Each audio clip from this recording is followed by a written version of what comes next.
This video is about the famous people and celebrities who passed away in 1981 in the United States. This is the second episode. Before we proceed, please subscribe to our channel to support us. Kip Hamilton. She was born in August 1934 and she died in January 1981. Her age was 46 at the time of her death, and the reason for her death was breast cancer. Kip Hamilton was an American actress. She was a younger sister of producer Joe Hamilton and the sister-in-law of Carol Burnett. Hamilton made her film debut in a supporting role in the RKO Radio Pictures drama On Our Very Own in 1950. In March 1953, she was named Miss Optometry by New York State Association of Optometrists.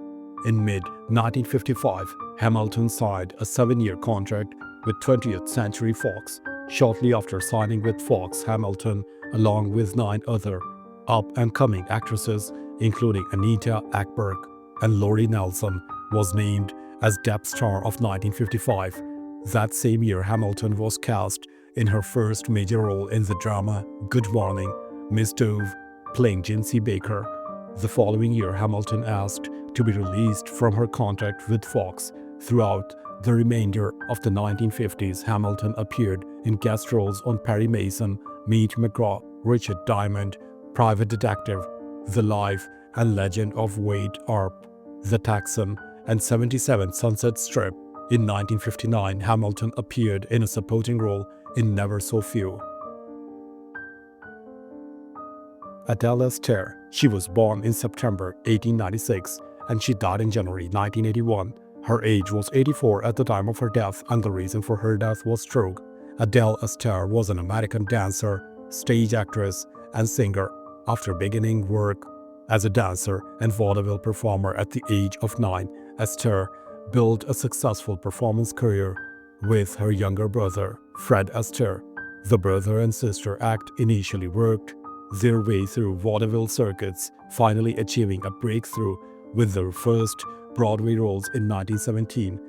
Astaire became known for her talents as a skilled dancer and comedian, starring in hit Broadway musicals such as Lady Be Good in 1924, Funny Face in 1927, and The Bandwagon in 1931. The siblings took several of their more popular shows to Britain's West End during the 1920s, where they were soon international celebrities, meeting members of the British royal family and prominent figures for contemporary arts and literature circles. In 1932, after a 27-year partnership with her brother, Astaire retired from the stage to marry Lord Charles Arthur Francis Cavendish, the second son of Victor Cavendish, 9th Duke of Devonshire. The couple moved to Cavendish estate of Lismore Castle in Ireland. Robert Kellard. He was born in April 1915 and he died in January 1981. His age was 65 at the time of his death, and the reason for his death was post-obstructive pneumonia. Robert Kellard was an American actor who appeared in over 60 films between 1937 and 1951. Kellard entered in Hollywood in 1937 in the film Annapolis Salute, directed by Christy Caban.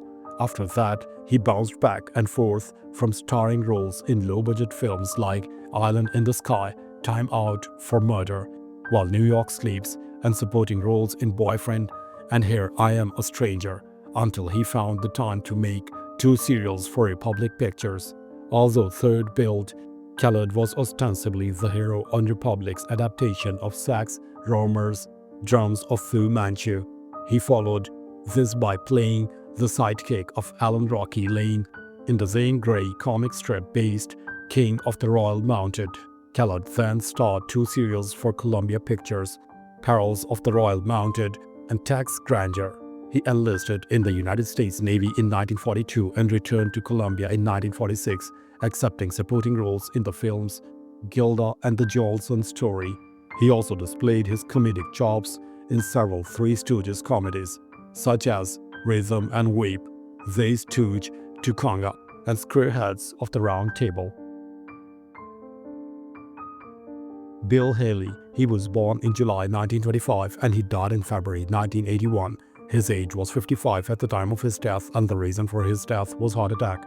Bill Haley was an American rock and roll musician He is credited by many with first popularizing this form of music in the early 1950s with his group Bailey and his Comets, and million-selling hits such as Rock Around the Clock, See You Later, Alligator, Shake, Rattle and Roll, Rocket 88, Skinny Mini, and Razzle Dazzle. Haley has sold over 60 million records worldwide. In 1987, he was posthumously inducted into the Rock and Roll Hall of Fame. One of his first appearances was in 1938 for a Bethel Junior Baseball Team entertainment event, performing guitar and songs when he was 13 years old. In 1954, Haley recorded Rock Around the Clock. Initially, it was only moderate success, peaking at number 36 on the Cash Box Pop Singles chart and staying on the charts for just 2 weeks. On re-release, the record reached number 1 on July 9, 1955.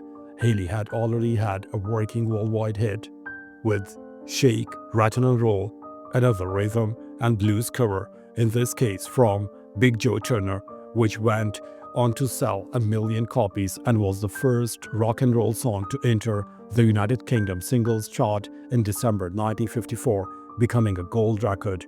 Haley died at his home in Harlingen on February 9, 1981, aged 55.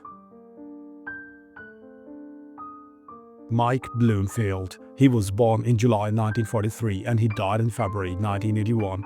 His age was 37 at the time of his death, and the reason for his death was drug overdose. Mike Bloomfield was an American blues guitarist and composer.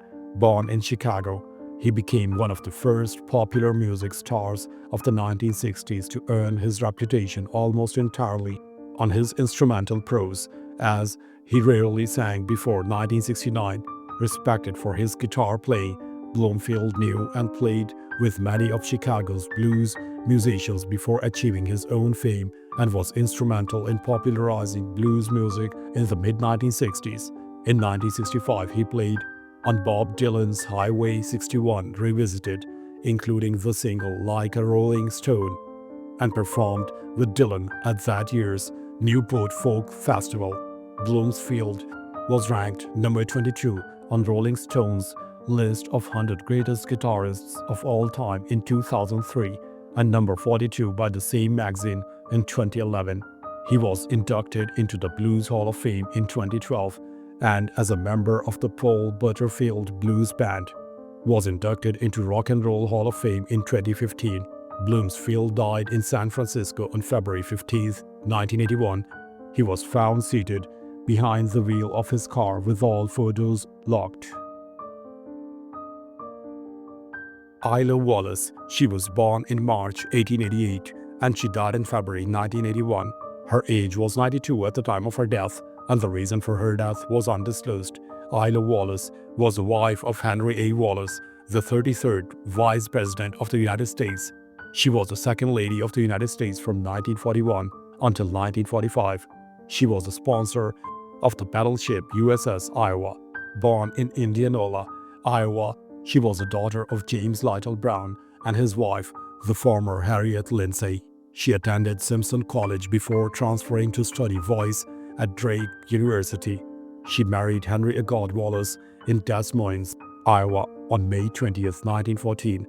They had 3 children, Henry Brown Wallace, Robert Brown Wallace, and Jean Brown Wallace. Her husband later became the editor-in-chief of Wallace's Farmer, an influential Midwestern farming magazine that had been founded by his father, Henry Cantwell Wallace, who was a United States Secretary of Agriculture from 1921 to 1924. A small inheritance she received from her parents enabled the Wallaces and their business partners to establish in 1926 the Hybrid Corn Company, which developed and distributed hybrid corn and eventually transformed agriculture. Jack Z. Anderson. He was born in March 1904 and he died in February 1981. His age was 76 at the time of his death, and the reason for his death was gunshot wound. Jack Z. Anderson was an American farmer and politician who served 7 consecutive terms as a United States representative from California from 1939 to 1953.